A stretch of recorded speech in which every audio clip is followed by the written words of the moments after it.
if you serve in the church, you get so busy serving, you forget to sometimes just be fed. You're Mm. always giving out, giving out, giving out, and I watched my mom and dad, they were, preachers my entire life. They were evangelists when I was born, and then they took a pastor's position and have been for the last, it was maybe 2011, 2012, something like that when my dad finally retired, but just was constantly serving, serving, serving, serving, but they were always at a small church. Mhm. But it we get so caught up in the size of the church, we forget that the small people like, if you go to a conference, people will come to a conference because a big name is there, right? Yeah. I've went to conferences before, they Yeah. say some guy that is well known, he's got a big numbers, Yeah. and, like, why can't why can't there be invites of speakers of the little guys that are doing the same work, that are powerful ministers, that are truly serving in their community because they would really know what servanthood is. Mhm. I mean, that's just a So true. thought. Yeah. No, that's so good. Yeah, I mean, like I said, this is my first official ministry job, and man, it's so easy to get caught up in the numbers It and really the is. things Yeah. that take us away, you know? And, I yeah, if I could give any advice, I'm just saying that that fuels depression. I think that that fuels the fire of anxiety, and maybe it hasn't hit people yet, but Yeah. it will. It'll come, and it might take us away from the gospel, which is a scary thing, which is something that's very scary to say. I'm more focused on the numbers of people, of what my church can bring in, the money that Yeah. we have, than the gospel being proclaimed.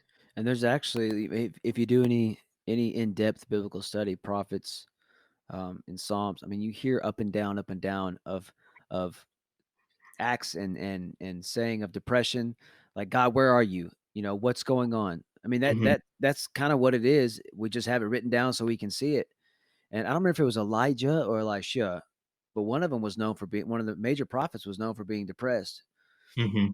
It's ministry can drive you to that because ministry is a very lonely road because you can't have friends that are at the church as Mhm. as you would if you were just a regular member because you if you have a friend that is yours and something happens in this church and that person's involved, well, you're automatically going to take a side, Yeah. and you can't do that. Yeah. You have to be completely unbiased on the whole situation. And so, Mhm. like my dad, being a minister, he had one or two that was deacons in the church, but he he could never really have friends, and it was a very little and I just sit back and watch, when I got older and was kind of understanding, and you see stuff and you're like, "He doesn't really have anybody to turn to." Mhm. Especially if if you're following God's path like you did, and you end up in a place where you know no one, Yeah. and you're just supposed to flourish, Yeah. I get it. Like, Man. I understand how that can be, because 'cause I'm Mhm. I'm a people person, Same. and my wife's the opposite. And so she's like, "Man, sometimes I wish I could just be like you and just talk to anybody and stuff, but still, you can be in a room full of crowd of people and still feel like you're by yourself." Oh, yeah. And I felt that way before. Like, Mm.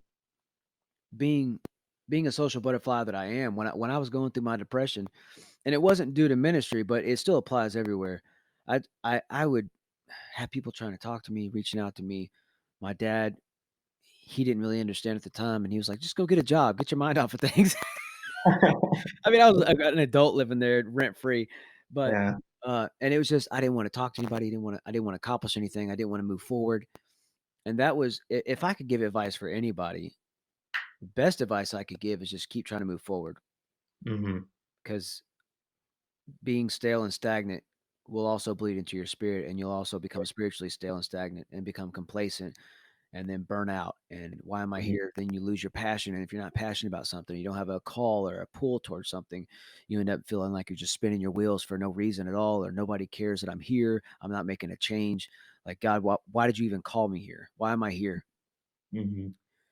And I don't know if you know this or if the people listening know this, but God doesn't make mistakes. No. And he doesn't call his call is without repentance. Mhm. You're not gonna get a phone call from him and, "Hey, I'm sorry I sent you over there." You're there for a reason, whether it's Mhm. for 2 youth or 100. God's Mhm. got you there for a reason, and it could be, you know, I feel that every season is a waiting period or a preparation period for the next Mm, season. yeah. And I just I feel your heart. Like I understand where you're coming from, and Mhm. nobody needs to point their finger and judge at that because they don't understand until they're in the middle of it. And I think, one thing that kinda comes to mind after hearing you say that, man, being gracious with yourself, like, just Yeah, giving yourself, like just saying, like, "It's okay," yeah, like, "Hey, you're good. You're not the only one that's been through this," yeah, like, David in his Psalms, he's showing his emotions, like, he cries out to God, and he's like, "Why is it like this? Why do people hate me? They hate me so much, they wanna kill me." And then by the end of his psalm, he's praising the Lord. It's like this switch, this rotation. yeah, It's let me just spill my emotions out to you, God.